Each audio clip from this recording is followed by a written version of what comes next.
rest of these are all Swedish axes. Now, if you want a good Swedish axe on a lower budget, I've got two of them here, and two of them that I would recommend, and here's one right here, and they're made by Husqvarna.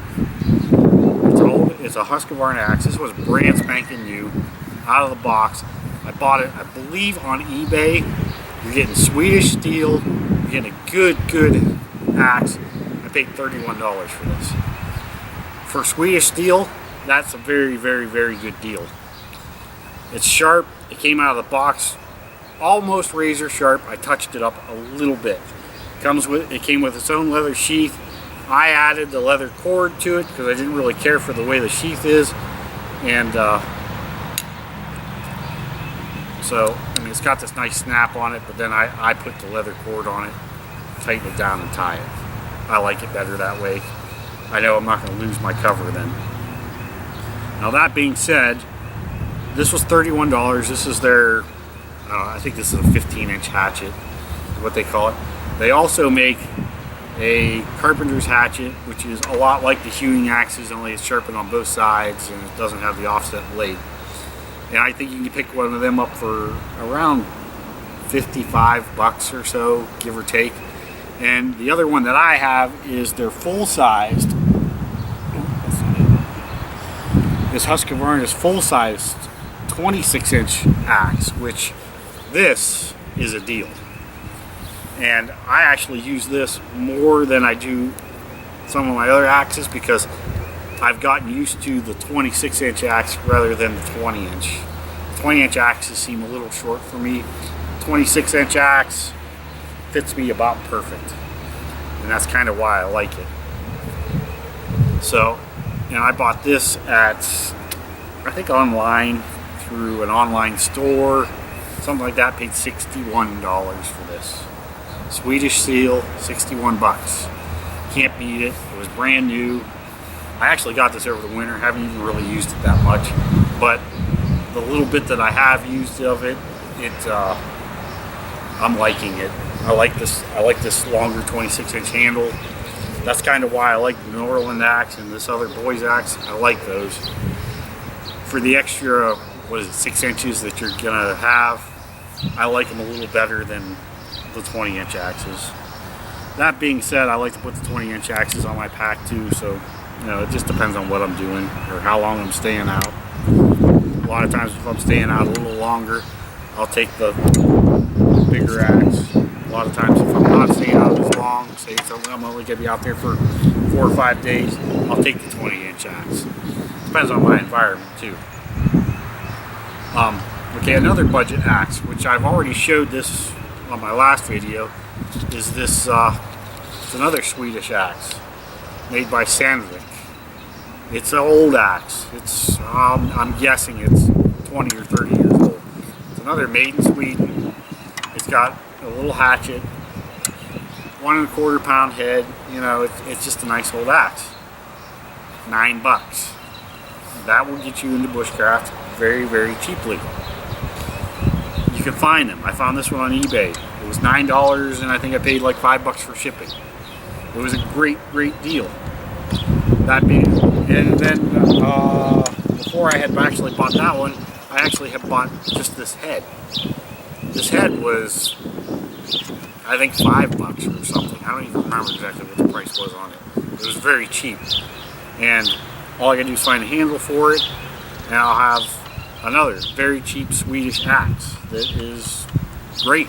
You know, you can't beat it for that kind of money. You can get into the bushcraft deal and you haven't even spent that much money.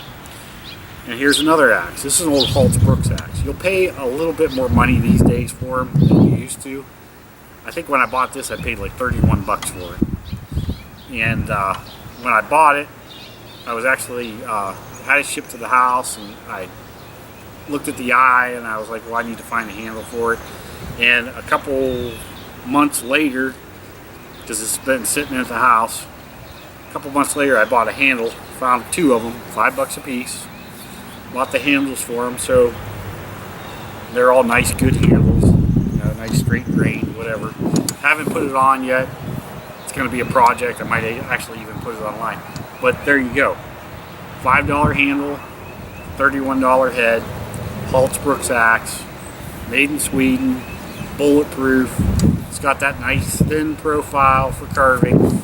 And this will end up being another 26-inch axe. This will probably end up being my go-to axe, because I just love that 26-inch handle. It just works for me. And that's another thing. You guys gotta figure out what works for you and use it. And at the same time, you gotta learn to use stuff that doesn't quite work for you, so you're good at it. The only other two axes I have left are my Wetterling's axe, which this old axe I use all the time. This was my go-to axe. This is the very first expensive axe that I ever bought. And I love this axe, don't get me wrong. It's only got the 19-inch handle. It's a little short for me, but I like it. It's great. I like the profile. It just makes a really good bushcraft axe. It's the hunter's axe. Everybody knows about it. I'm not going to talk about it too much. It's bulletproof. Everybody knows that. Now here's the newest axe that I've gotten, and I just sanded the handle down, and I was going to give it a new coat of linseed oil, and I haven't even really used it much, but I've been looking at them for a while. I kind of like stuff that's a little different. Not too many people got them. Some do, some don't. But this is another Swedish axe. It's made by Hultafors. It's their classic 20-inch axe. And I haven't used it yet, but I'm suspecting that this one is going to be one that I like even better than the Wetterlings. It's got that, it's a little thinner in the blade. It's probably going to make a very good carving tool. And this was a little expensive. I paid $130 for this axe. So this isn't really bushcraft on a budget, but this axe will last you and your sons and your grandsons the rest of their lives if you buy one. That's something you got to think about too. You could buy a more expensive axe and have it last 3 generations, or you could buy a cheaper axe and it might last 2, or you could buy a really cheap one and it won't even last 1. It's just something to consider. And the Wetterling's axe, of course, that I talked about, I think I paid about the same money for it too. I think it was $120, $130. And you know, they're basically Wetterlings and Hultafors, and they're both just bulletproof axes. Can't go wrong with them. I'm not going to say anything bad about either one because I love them both. I haven't even used this one yet, and I can tell you I'm going to love it. But we will see. I like this rounded pull they got on it too. And I guess that's it. The whole idea of this video was that I wanted to show to you guys that there are many different tiers, price-wise, of axes that you can buy. You can buy anything from that $4 axe all the way up to this $130 axe. And the $130 axe is probably going to last you 3 generations. At the same time, this old American axe has probably already lasted somebody 3 generations. And it will probably last a few more. Same with this expensive axe. The idea is stay away from those cheap junk Chinese axes, because chances are you will not be happy with them. They'll get you into the thing, into the bushcraft thing, but they're going to let you down sooner or later. So there's a lot of choices out there. Go to the flea markets, go to the auctions, go to these sales, and you can find this stuff. I mean, you know, I was at a flea market last summer. I didn't have the $100 on me, but there was a guy there, and he had a pair of, not Wetterlings, but Granfers Brooks axes. One was the 20-inch hunter's axe, the other one was like a 12 or 15-inch hatchet. $100. I could have had them both. Didn't have the money at the time. I got wife, her little boy, and I got my son on the way. Things are just tight right now. Otherwise, those axes would have been home with me too. But I'll run into a deal like that again.